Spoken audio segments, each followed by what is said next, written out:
வேர் உட்பூசனம் என்பது காய்கறி பயிர்களுக்கும் மற்றும் தோட்டக்கலை பயிர்களுக்கும் நாற்றங்காலில் இடுவதற்கு ஒரு சிறந்த நுண்ணுயிர் உரமாகும். இந்த வேர் உட்பூசனத்தை இடுவதால் நாற்றுக்கள் அதிக செழிப்புடன் வளரக்கூடியது. மேலும் நாற்றுக்களின் வேர்கள் அழுகாமல் வேரழுகல் நோயிலிருந்தும் பாதுகாப்பு கொடுக்கிறது. நாற்றுக்களின் வளர்ச்சி துரிதப்படுத்தப்படுவதாலும் அதிகப்படுத்தப்படுவதாலும் நடவு வயலில் நடும்போது நாற்றுக்கள் நன்கு வளர்வதற்கு வாய்ப்பாக அமைகிறது. மேலும் இப்பூசனத்தை இடும்போது இது நாற்றுக்களின் வேர்களில் நன்கு பரவி அது திரும்ப நாம் எடுத்து நடும்போது நடவு வயலிலும் அதனுடைய வேர்களில் இப்பூசனம் நிலைத்து நிற்கிறது. அதனால் நட்ட பிறகு இப்பூசனத்தினால் மணிச்சத்தானது பயிர்களுக்கு தொடர்ந்து கிடைத்து கொண்டே இருக்கிறது. இவ்வேர் உட்பூசனமானது நாற்றங்காலுக்கு 1 சதுர மீட்டர் நிலப்பரப்பிற்கு 100 கிராம் அளவு இந்த வேர் உட்பூசன நுண்ணுயிர் உரத்தை முதலில் இட வேண்டும். அதற்கு பிறகு அந்த வேர் உட்பூசனம் இட்ட இடத்திற்கு மேலாக இந்த காய்கறி விதைகளையோ அல்லது எந்த நாட்டுக்கு நாம் பயன்படுத்துகிறோமோ அந்த விதைகளையோ அதன் மேல் விதைக்க வேண்டும். வேர் உட்பூசனம் இட்ட இடங்களில் மறுபடியும் அதற்கு தேவையான காய்கறி விதைகளை அதன் மீது விதைக்க வேண்டும்.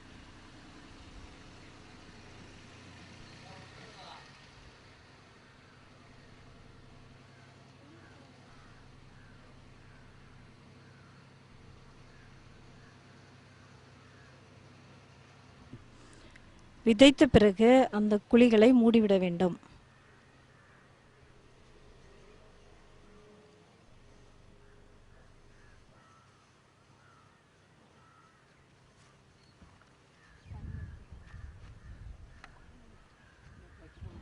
விதைத்த பிறகு வைக்கோல் புல்லை கொண்டு விதைத்த இடத்தை மூடிவிட வேண்டும்.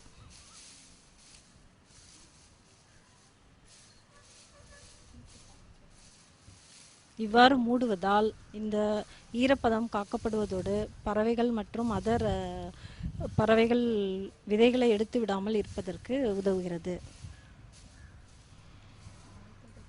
இவ்வாறு செய்வதால் விதைத்த பிறகு பூவாளியை கொண்டு நீரை தெளிக்க வேண்டும்.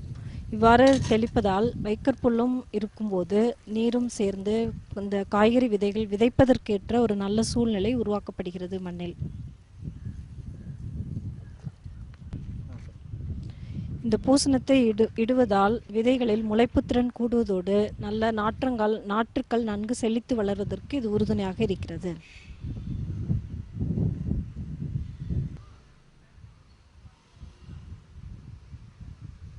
முளைத்து நாற்றுக்கள் விதைகள் முளைத்து நாற்றுக்கள் நன்கு வளர்ந்த பிறகு இந்த வைக்கோல் புல்லை அதிலிருந்து எடுத்து விட வேண்டும்.